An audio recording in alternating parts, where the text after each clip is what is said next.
మూడు అంశాలు. SIPC AG పెంచడం, పోస్టుల గురించి.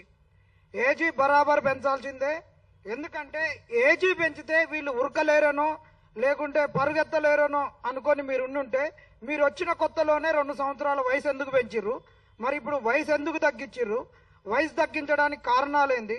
మరి ఈ 2 సంవత్సరాలలో మీరు ఇచ్చిన నోటిఫికేషన్స్ ఏంది? దానికి ఒక హేతుబద్ధతగా మీరు ఏజ్ తగ్గించేటప్పుడు చెప్పిర్రా? ఏజ్ తగ్గించడానికి ఎలాంటి హేతుబద్ధత లేదు. మీరు అదే గనక ఉరకలేరు, ఈ డ్రెస్లకు ఇదే ఏజ్ అనుకుంటే మీరు ముందు పెంచకూడదు. ముందు ఎందుకు పెంచిర్రు? ఆ రోజు నోటిఫికేషన్ ముందుకు తీసుకుపోవడానికి మేము చెప్తున్న ఆర్ట్స్ కాలేజీ రూమ్ నెంబర్ 57లో మీరు ఆ రోజు మీటింగ్ పెట్టించి, ఆ రోజు అడ్వకేట్ గారిని, చిల్ల రమేష్ గారిని, శరత్ గారిని, అందరిని అడ్వకేట్లను తీసుకొచ్చి ఉస్మానియా యూనివర్సిటీ ప్రొఫెసర్స్ తో రెండోసారి కీ పైన కమిటీ వేయించినాం. ఆ కమిటీ పైన చర్చలు జరిపి మళ్ళొక్కసారి ఎగ్జామ్ పెడతాం, ఎగ్జామ్ దిశగా నడుస్తుందని నల్లగొండ నుంచి ఉన్నటువంటి గెలిచిన ప్రజాప్రతినిధులు అందరు పోయి ముఖ్యమంత్రి దగ్గరికి పోయి చెప్పి మోసం చేసి, అక్కడి నుంచి ఏం జరిగిందంటే చాలా మంది ప్రతినిధులు ఈ నోటిఫికేషన్ ముందుకు తీసుకుపోవడానికి ఎమ్మెల్సీ ఎన్నికలకి చాలా అడ్డం వస్తుందని 5 నుంచి 10 లక్షలు జోబులలో వేసుకొని ఆ రోజు నోటిఫికేషన్ తీసుకుపోయి వీళ్ళు తిరగబడతారని చెప్పేసి మీకు ఎమ్మటే నోటిఫికేషన్ వస్తుంది, ఏజ్ పెంచుతున్నామని ఆ రోజు తూతూ మంత్రంగా ఏజ్ పెంచిర్రు. ఆ రోజు ఏజ్ పెంచడానికి కారణం ఏంటి, ఈ రోజు తగ్గించడానికి కారణం ఏంటి? ఫస్ట్ మీరు చెప్పాలి. ఇంకా రెండో అంశం, 5,000 ఉద్యోగాలు ఉన్నాయి అంటున్నారు కదా. ఈ 5,000 ఉద్యోగాలు నిజమేనా కాదా అంటే ఆర్టీఐ కూడా వేయాల్సినటువంటి పరిస్థితి లేదు. ఇప్పుడే నేను క్లౌడ్ లో కొట్టినాను, ఆంథ్రోపిక్ క్లౌడ్ లో తెలంగాణ జనాభా ఎంత, Telangana police force sanction strength అని కొట్టిన. ఈ కొడితే ఏమిచ్చిందో తెలుసా? 2011 జనాభా లెక్కల ప్రకారము 3,87,00,000 జనాభా ఉందని చెప్పింది. దాని తర్వాత ఇక్కడ శాంక్షన్ స్ట్రెంత్ ఎంత అంటే 82,611. తర్వాత ఇప్పుడు ఉన్నోళ్ళు 62,731. ఉన్నటువంటి ఖాళీలు 19,886. కావాలంటే ఇప్పుడు అందరు మీరు క్లౌడ్ లో కొట్టండి, ఇదే డేటా వస్తుంది. క్లౌడ్ కు డేటా వచ్చింది, మరి మీకు ఆర్టీఐ అలా మరి మీ దగ్గర ఎందుకు డేటా లేదు చెప్పండి. క్లౌడ్ కు పోయింది డేటా అంటే మీ సర్వర్లలో మీ దగ్గర ఉన్నటువంటి మీకున్నటువంటి వెబ్సైట్లలో మీరు అప్లోడ్ చేస్తేనే, అఫీషియల్ వెబ్సైట్లలో పెడితేనే క్లౌడ్ అనేటటువంటిది గూగుల్ సర్వర్లో ఉన్నటువంటి అన్నిటి నుంచి డేటాను తీసుకొని కన్సాలిడేట్ చేసి ఇస్తుంది. ఇట్లా కొట్టిన 2 సెకండ్ ఒక 30 సెకండ్లలో క్లౌడ్ డేటా ఇస్తుందంటే మరి వేకెన్సీస్ లేవంటే దీనికి అర్థం ఏంటి? మరి డబ్బులు లేవని అంటున్నారు. ఇంకొక ఇప్పుడు ఈడ 2 అంశాలు. ముఖ్యమంత్రి ఏమో డబ్బులు లేవంటాడు, డీజీపీ ఏమో మమ్మల్ని ఈ సెలెక్ట్ అయిన వాళ్ళకు ట్రైనింగ్ ఇవ్వడానికి మా దగ్గర గ్రౌండ్స్ లేవంటాడు. ఒకటే అంటున్నాం, తెలంగాణ వచ్చిన కొత్తలో అంబాడుతున్నటువంటి తెలంగాణలో 9,000 మందికి ట్రైనింగ్ ఇచ్చిర్రు.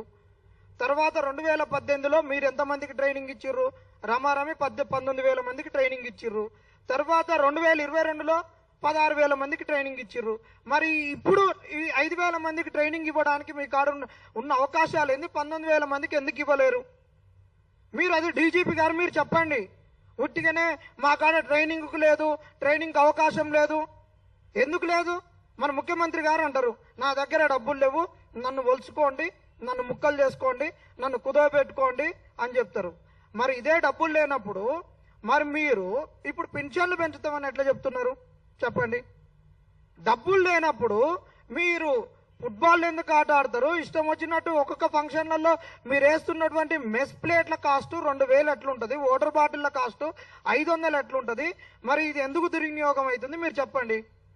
మొన్న శ్రీధర్ బాబు గారు అంటారు డబ్బులు లేవని అంటున్నారు. కరెక్టే, మరి డబ్బులు లేవు అన్నప్పుడు నీ ప్రభుత్వం వచ్చిన కానించి పిల్లలు అడుగుతున్నప్పుడు మా దగ్గర డబ్బులు లేవు, మేము ఇన్ని ఉద్యోగాలు ఇవ్వలేమని మీరు బరాబర్ చెప్పాల్సింది. ఎవడు మిమ్మల్ని అడిగేటోళ్ళు కాదు, అది క్లియర్. మీ దగ్గర ఉద్యోగాలు లేవు అనేది తప్పు, డబ్బులు లేవు అనేది తప్పు. ఎందుకంటే మీరు ఉదయం డబ్బులు లేవని చెప్పేసి నైట్ పబ్బులలో ఎంజాయ్ చేస్తుంటే డబ్బులు లేవని ఎవడనుకుంటాడు? 100%గా డబ్బులు ఉన్నాయి, ఉద్యోగాలు ఇవ్వడానికి ఇది ఇవ్వాలి. సరే డబ్బులు లేవు, ఓకే, ఇది కూడా పక్కన పెట్టేద్దాం. ఇంకొకటి, మాకేదొద్దు, మమ్మల్ని ఒక మంత్రి అన్నాడు కదా, మీరు పోయి ఎక్కడన్నా మీరు 100 రోజుల పని చేసుకోమని అన్నారు. బరాబర్ మేము పని చేసుకుంటాం. ఈ రోజు నుంచి మేము ఉద్యోగాలు కూడా అడగం. 5,000 ఉద్యోగాలు ఇస్తే ఓకే. మరి మాకు ఇస్తున్నటువంటి 10 లక్షల వడ్డీ లేని రుణాలు ఇచ్చేసాయి. మేము రివర్స్ ఇంజనీరింగ్ చేస్తాం. రేపు ఎస్సీ ఎస్టీ మంత్రులు ఎవరైతే ఉన్నారో వాళ్ళ దగ్గరకు వస్తాం. మాకు సెంట్రల్ గవర్నమెంట్ నుంచి 60% నిధులు వస్తాయి. మీ అబ్బా జాగీర్ అని తెలంగాణలో మాకొచ్చిన సొమ్మును వేరే శాఖలకు ఎందుకు ఖర్చు పెట్టుకుంటున్నారు? మా డబ్బులు మాకీరి, మా పిల్లలకు స్కాలర్షిప్లు ఇవ్వరు, మాకు వడ్డీ లేని రుణాలు ఇవ్వరు, మాకు ఉద్యోగాలు ఇవ్వరు. మరి అలాంటప్పుడు మీరు ఎందుకు ఉండేది? మీ తెలంగాణ ప్రభుత్వము ఎవనబ్బ సొమ్ము అని మాకొచ్చిన డబ్బులు మీరు ఎందుకు వాడుకుంటున్నారు? మా డబ్బులు మాకు ఇవ్వాల్సిందే, వడ్డీ లేని రుణాలు ఇవ్వాల్సిందే, ఉద్యోగాలు ఉన్నాయనేది ఏఐ కూడా చెప్తుంది. కాబట్టి 19,000 ఉద్యోగాలకు నోటిఫికేషన్ ఇవ్వాల్సిందే. మీరు ఇవ్వకుంటుంటే మాత్రం మేమేం చేయాలని అది చేస్తాం. ఇంకొకటి, ఎవరు మీనైతే కేసులు అక్రమంగా కేసులు పెట్టిర్రో ఆ కేసులు ఎత్తేయకుంటే మాత్రం మేమేం చేయాలని అది చేస్తాం. అవన్నీ తుమ్మితో ఉసిపోయే ముక్కు లాంటివే. వాటన్నిటి మీద క్వాష్ పిటిషన్ చేస్తాం.